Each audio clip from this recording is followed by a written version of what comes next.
नमस्कार, मैं अभिषेक कुमार आप सभी का स्वागत करता हूं रेलवे कैंपस यूट्यूब चैनल पे। तो आप सभी को मेरा जय गुरु। तो कल जिनका भी पेपर है सभी को ऑल द बेस्ट, और ज़रूर से जिनका भी कल पेपर है भाई ये वीडियो ज़रूर से ज़रूर देख लेनी है, क्योंकि 2 मई को जो आपने रिव्यू देखा उसके आधार पर इलेक्ट्रिसिटी, हालांकि electricity, work energy, power unit and dimension, heat and temperature से जो क्वेश्चन पूछे जा रहे हैं वो मैंने करवा दिए हैं भाई। फुल रिवीजन भी करवा दिए, वर्क एनर्जी पावर का भी मैंने बता दिया। लेकिन ये वीडियो बिना देर के हुए चीजों को मैं स्टार्ट करता हूं, और आप सभी देख करके जाइएगा, अपना प्रैक्टिस कर लीजिए कि सारी फॉर्मूला याद है या नहीं है, और इस पैटर्न पे आपको सवाल मिलेंगे। पहला सवाल है, find resistance of a 150 watt 300 volt bulb का, यानी कि 100 वाट का कोई एक बल्ब है जिसमें वोल्टेज जो सप्लाई गई है 300 वोल्ट की वोल्टेज सप्लाई की गई है उस बल्ब में। तो उस बल्ब का आपसे पूछा गया है प्रतिरोध बताइए। यानी यहाँ पे आप क्या देख रहे हैं कि आपको दिया गया है 100 वाट, यानी आपको क्या दे दिया गया सर, आपको दे दिया गया है पावर। ठीक है, आपको दे दिया गया है पावर, और आपको दे दिया गया है वोल्टेज, और आपको क्या दे दिया गया है, वोल्टेज। तो फटाफट यहां से क्या आप आर नहीं निकाल सकते, रेजिस्टेंस नहीं निकाल सकते। चलिए मैं आपको सारी चीजें एक बार रिवीजन करा दूं। पावर इक्वल्स टू क्या होता है, वर्क डन अपन टाइम होता है। ठीक है, पावर की यूनिट क्या हो जाएगी, वाट हो जाएगी। वर्क की यूनिट क्या हो जाएगी, जूल हो जाएगी। टाइम की यूनिट क्या हो जाएगी, सेकेंड। तो आप यहां से लिख सकते हैं 1 watt equals to 1 joule per second, बिल्कुल लिख सकते हैं। यहां से 2 इंपॉर्टेंट पॉइंट मैंने बता दिया, एक ये फॉर्मूला, एक ये। 1 वाट इक्वल्स टू कितना, 1 जूल पर सेकेंड। अब देखिए वर्क डन इक्वल्स टू आप क्या लिख सकते हैं, तो आपको पता है जो विभव या जो वोल्टेज है वो क्या होता है, वर्क जो आपने किया है पॉजिटिव क्यू चार्ज को लाने में, यानी भी इक्वल्स टू क्या होता है, वर्क डन अपन क्यू। तो यहाँ पे वर्क के जगह आप क्या लिख सकते हैं, भी क्यू लिख सकते हैं। हमने यहाँ भी क्यू लिख दिया है अपन टी। तो एक ये फॉर्मूला आपका यहाँ से डिराइव हो गया है कि पावर इक्वल्स टू आप क्या लिख सकते हैं, भी क्यू अपन टी।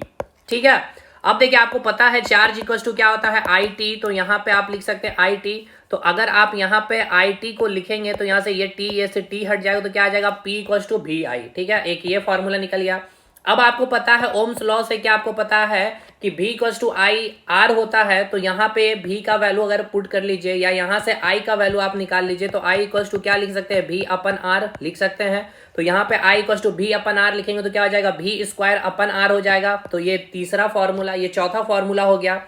और एक और फॉर्मूला यहाँ से आप लिख सकते हैं, यहाँ v स्क्वायर है तो यहाँ से आप क्या लिख सकते हैं, आई स्क्वायर आर स्क्वायर लिख सकते हैं कि नहीं, ये बताइएगा। तो यहाँ पे आप यहाँ पे पुट करिएगा तो एक फॉर्मूला ये निकल जाएगा, आई स्क्वायर आर। ठीक है, अब देखिए आपको क्या डाटा में दिया हुआ था, आपको दे दिया गया है पावर। ठीक है, आपको दे दिया गया है पावर, और आपको दे दिया गया वोल्टेज, और आपसे पूछा गया आर। तो देखिए यहाँ से ये पावर आपको दे दिया गया, ये वोल्टेज दे दिया गया, यहाँ से आप आर नहीं निकालिएगा, ये फॉर्मूला यूज नहीं करेगा। यहाँ पे अगर करंट दिया हुआ रहता, पावर दिया रहता और आर पूछता तो ये फॉर्मूला यूज होता। ठीक है, यहाँ पे पावर दिया हुआ रहता या फिर करंट दिया रहता तो वोल्टेज पूछता तो ये फॉर्मूला यूज होता। यहाँ पे चार्ज अगर इंक्लूड कर देता, आवेश दे दिया हुआ रहता, तब ये फॉर्मूला यूज करते हैं आप। क्लियर है ना। और पावर इक्वल्स टू क्या होता है, एनर्जी अपन टाइम, क्योंकि वर्क डन अपन टाइम लिखते हैं ना, तो वर्क क्या है, एक एनर्जी ही है। इसके बाद ये भी देख लीजिए, 1 watt equals to 1 joule per second. तो आप यहाँ से मल्टीप्लाई कर लीजिए, क्रॉस मल्टीप्लाई, तो 1 watt second equals to 1 joule हो गया। 1 कैलोरी में कितना जूल, 4.2 जूल। 1 जूल में कितना अर्ग, 10⁻7 अर्ग। और 1 हॉर्स पावर में कितना वाट, 746 वाट। ठीक है, अब ये भी देख लीजिएगा हीट वाला फॉर्मूला, जो हीटिंग इफेक्ट है आपका, जो करंट के द्वारा जो हीट का उत्पन्न होता है, एच इक्वल टू क्या हो गया, एक formula I square R T.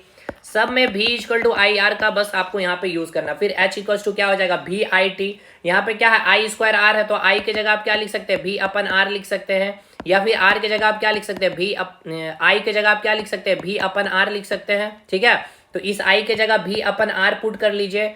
या फिर आप क्या कर सकते हैं, यहाँ पे आर है तो आर के जगह आप क्या लिख सकते हैं, भी अपन आई भी लिख सकते हैं। तो यहाँ आर के जगह आप भी अपन आई करके भी फॉर्मूला डिराइव कर सकते हैं। ठीक है, तो ये आपको फॉर्मूला याद रखना है। आप समझिए, अगर यहाँ पे वोल्टेज दिया है, रेजिस्टेंस दिया है, टाइम दिया है, तो और हीटिंग इफेक्ट आपको निकालना, तो ये फॉर्मूला यूज करिएगा। पावर दिया हुआ रहेगा, टाइम दिया हुआ रहेगा, तो ये फॉर्मूला इस्तेमाल करेंगे। वोल्टेज, करंट, टाइम दिया हुआ रहेगा तो ये फॉर्मूला, करंट, रेजिस्टेंस और टाइम दिया हुआ रहेगा तो ये फॉर्मूला का इस्तेमाल करेंगे। ठीक है, ये डेरिवेशन करने की जरूरत नहीं है, आपको याद होगा, मुझे पता है। तो चलिए यहाँ से पहला सवाल आप बनाते हैं। तो यहाँ से अब आपको समझ में आ गया कि यहाँ पे कौन सा फॉर्मूला यूज होने वाला, बिल्कुल आपको समझ में आ ही गया होगा। तो देखिए यहाँ पे आपको पावर दे दिया गया है, और आपको वोल्टेज दे दिया गया, और आर फाइंड आउट करना है। तो अभी मैंने आपको यहाँ पे क्या बताया था कि पावर दिया है, वोल्टेज दिया है, आर फाइंड आउट करना है, तो पी इक्वल्स टू भी स्क्वायर बाय आर। ठीक है, तो P इक्वल टू क्या हो जाएगा V स्क्वायर बाय R। तो यहां से R का वैल्यू क्या निकल जाएगा V स्क्वायर अपन P। ठीक है, वोल्टेज कितना दिया गया 300 वोल्ट है, तो 300 गुना 300 कर दीजिए आप, बाई पावर कितना है 150 है, तो 150 से आप इसको डिवाइड कर लेंगे तो 15 दूनी 30 यानी कि 600, यानी आर का वैल्यू कितना आ गया 600 ओम। ठीक है, आर का वैल्यू कितना आ जाएगा 600 ओम आ जाएगा इसका सही उत्तर। ठीक है, एक बार फिर से कैलकुलेशन कहीं मिस्टेक ना हो जाए, वी स्क्वायर अपन पे 300 इंटू 300 बाई 150, 1 0 से 15 दूनी 3 दूनी 6। ठीक है, तो 600 ओम इसका सही उत्तर हो जाएगा। चलिए दूसरा सवाल देखते हैं। अब आपसे अगला सवाल पूछा गया, व्हाट इज करंट इन 500 वाट। कोई बल्ब है जिसका पावर क्षमता है 500 और उसका वोल्टेज है 100 वोल्ट का, उसमें सप्लाई किया गया, तो उससे करंट कितना फ्लो करेगा ये बताइए। ठीक है, हिंदी में ये क्वेश्चन वही बातें लिखी गई, यानी आपको क्या दिया गया है यहाँ पे पहले समझिए। आपको पावर दे दिया गया है, पावर कितना दे दिया गया 500 वाट दे दिया गया है, इसके अलावे आपको वोल्टेज दे दी गई है 100 वोल्ट का वोल्टेज दे दिया गया और आपसे आई पूछा गया। तो P भी आई आपको देखिए यहाँ से ये फॉर्मूला आप इस्तेमाल नहीं कर सकते, पावर दे दिया या वोल्टेज दे दिया, यहाँ से करंट आपका नहीं निकल जाएगा, P इक्वल टू वी आई। तो सिंपल सा फॉर्मूला यूज कर लीजिए। क्या यहाँ पे यूज करेंगे भाई आप P इक्वल टू वी आई। ठीक है, P इक्वल टू वी आई, यहाँ से आप आई निकालेंगे तो क्या आ जाएगा P बाई वी आ जाएगा। P बाई पावर कितना है आपका 500 वाट पावर है, 500 वाट पावर हो गया, वोल्टेज कितना सप्लाई किया गया 100 वाट का वोल्टेज सप्लाई किया, यानी कि करंट कितना हो गया 5 एम्पियर। ठीक है, तो करंट इसका सही उत्तर कितना आ जाएगा यहाँ पे 5 एम्पियर। तो ऐसे ही इजी सवाल ही आपके आ रहे हैं। आप सोच रहे हैं इतना आसान सवाल क्यों, तो भाई इतने ही आसान सवाल आपसे पूछे जा रहे हैं। तो यहाँ मैं आपका बस फॉर्मूला रिवाइज करवा सकूं, कैसे इंप्लीमेंट करना फॉर्मूला को, वो मैं यहाँ पे बता रहा हूँ। अगला सवाल क्या है आपका, अगला सवाल है कि यदि 60 वाट का 10 बल्ब जो है प्रतिदिन 5 घंटे प्रयोग किया जाता है तो 30 दिन में कितने यूनिट बिजली खर्च होगी। तो ये भी बहुत इंपॉर्टेंट क्वेश्चन है, यहां से भी आपका क्वेश्चन बनेगा। होप शो कि ये क्वेश्चन भी आप बना लिए होंगे। कैसे बनाया जाता है, यहाँ पे क्या बोला गया है पहले समझिए अच्छे से।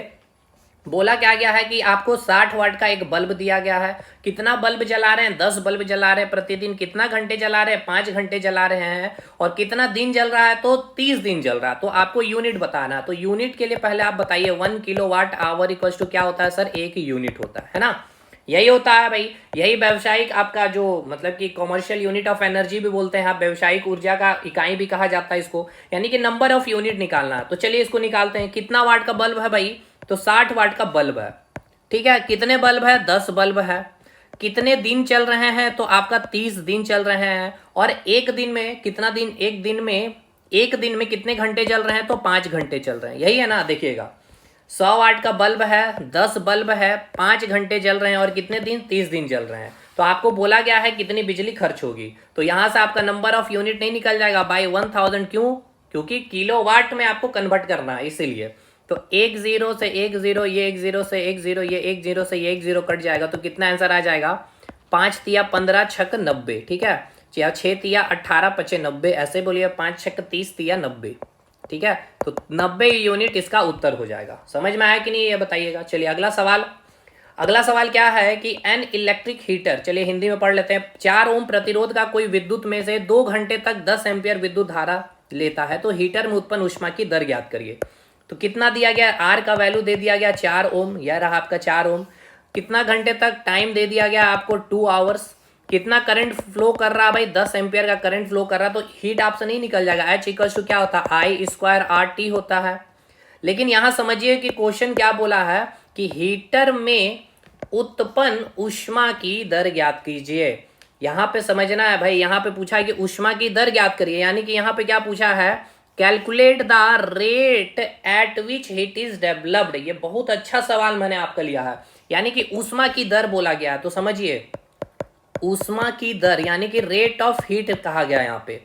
ये थोड़ा सा ट्विस्ट कर सकता है भाई, देखिएगा जल्दबाजी में गलती कर लीजिएगा। रेट ऑफ हीट कहा जा रहा है, यानी कि रेट ऑफ हीट मतलब हीट, यानी कि 1 सेकेंड में कितनी ऊष्मा का प्रवाह हो रहा है। ठीक है ना, तो एच बाई टी निकालना, और एच का फॉर्मूला क्या होता है आई स्क्वायर आर टी होता है। तो यहां से एच बाई टी आप नहीं निकाल सकते, क्या आ जाएगा वैल्यू आई स्क्वायर आर आएगा। तो एच बाई टी का आ गया आई स्क्वायर आर आ गया, आई स्क्वायर आर आ गया। कितना करंट जा रहा है, तो देखिए करंट का वैल्यू दिया है 10 एम्पियर, और रेजिस्टेंस कितना है 4 ओम। 10 एम्पियर है भाई, चलिए 10 का स्क्वायर कर दीजिए, तो 2 बार 10 हो गया, कितना रेजिस्टेंस है 4 है, तो कितना हो गया 400। क्या आ जाएगा भाई यहाँ पे बताइए 400 क्या आएगा भाई जूल पर सेकेंड आएगा, ये यूनिट भी ध्यान रखिएगा। एच हीट एनर्जी है, टाइम सेकेंड है, तो joule per second, 400 joule per second. अब आप जल्दबाजी में क्या करिएगा, H equal to I square R T निकाल लीजिएगा, आई का वैल्यू पुट कर दीजिएगा, कितना है भाई आई स्क्वायर आर आई कितना 10 एम्पियर है, तो 10 आर 4 है। और टाइम भी आपको क्वेश्चन में देखिए दे दिया गया है, टाइम भी 2 घंटा दे दिया गया। तो भाई 2 घंटा का यहाँ पे वैल्यू आप यहाँ पे निकाल लीजिएगा पुट करके। आपको निकालना था रेट ऑफ हीट, तो ये आप गलती मत करिएगा, ठीक है। आई कितना था, 10 था। एक बार फिर से देख लीजिएगा, करंट का वैल्यू 10 एम्पियर था। समझ में आया कि नहीं, ये क्वेश्चन बहुत अच्छा क्वेश्चन है ये आपका। चलिए अगला क्वेश्चन क्या है, अगला क्वेश्चन आपसे पूछा गया कि 1 किलोवाट आवर में कितना जूल, ठीक है। 1 किलोवाट आवर में कितना जूल, चलिए देखते हैं 1 किलोवाट आवर में कितना जूल है, ये आपसे पूछा गया। ये पूछा भी गया आपका शायद 2 मई को ये क्वेश्चन। देखिए कैसे बनता है, चीजों को समझ लीजिए पहले अच्छे से। आपको पता है सर, आपको क्या पता है, आपको ये पता है कि पावर इक्वल टू क्या होता है, वर्क डन अपन टाइम होता है ना भाई। पावर की यूनिट क्या हो गई, वाट हो गई, ठीक है। वर्क का यूनिट क्या हो गया, जूल हो गया। टाइम का यूनिट क्या हो गया, सेकेंड हो गया। यानी आप लिख सकते हैं ऐसे, 1 वाट इक्वल्स टू, यानी 1 वाट इक्वल्स टू क्या लिख सकते हैं, 1 जूल पर सेकेंड आप लिख सकते हैं कि नहीं, ये बताइएगा। बिल्कुल लिख सकते हैं, चलिए ठीक है। अब आइए यहाँ पे देखिएगा, क्वेश्चन को मैं बना रहा हूँ। एक पहले मैंने लिख दिया है, ये क्या है आपका, किलो है। किलो का आप क्या लिख सकते हैं, 1000 लिख सकते हैं, बिल्कुल।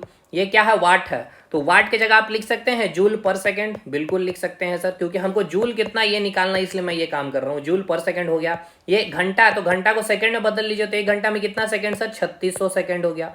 अब देखिए सेकंड से ये सेकंड कट गया, अब बचा ना केवल आपका जूल। जूल में ही आपको फाइंड आउट करना, तो कितना वैल्यू आ गया, 3600 गुना 1000, इतना आपका क्या हो गया, जूल हो गया। इसको और सिंप्लीफाई कर लीजिएगा, तो 36 गुना 10⁵ जूल, या आपको वैसे भी मिल सकता है 3.6 10⁶ जूल। तो इतना आपका जूल हो जाएगा। और ये आपके लिए होमवर्क है, देखते कितने स्टूडेंट, ये मैंने बता रखा भाई। इलेक्ट्रिसिटी जो मैंने रिवीजन कराया, प्रोजेक्शन एंड व्यू रिवीजन कराया, heat and temperature, work energy, power unit and dimension, ये सारा वीडियो का लिंक दिया है। इसमें आपको पूछा गया है कि चार्ज का वैल्यू दिया गया 1 कूलाम, और इस 1 कूलाम आवेश में कितना इलेक्ट्रॉन होगा ये फाइंड आउट करना, बस ये फॉर्मूला आपको यूज करना। चलिए मैंने ये भी बता दिया। चलिए ठीक है, होप शो मैंने पूरा चीज़ें रिवाइज कर दी है। ज़्यादा समय नहीं लूंगा भाई, ना ज़्यादा समय मैंने लिया समझाने में, क्योंकि मुझे पता है ये सारी चीज़ें पता है। बस आपका फॉर्मूला रिवाइज कर दूँ, कैसे फॉर्मूला में कैसे चीज़ें इंप्लीमेंट होगी। यहाँ पे रेट ऑफ हीट का मैंने एक कंसेप्ट दे दिया भाई, जो आपको शायद मैंने नहीं दिया था, ठीक है, यूट्यूब पे।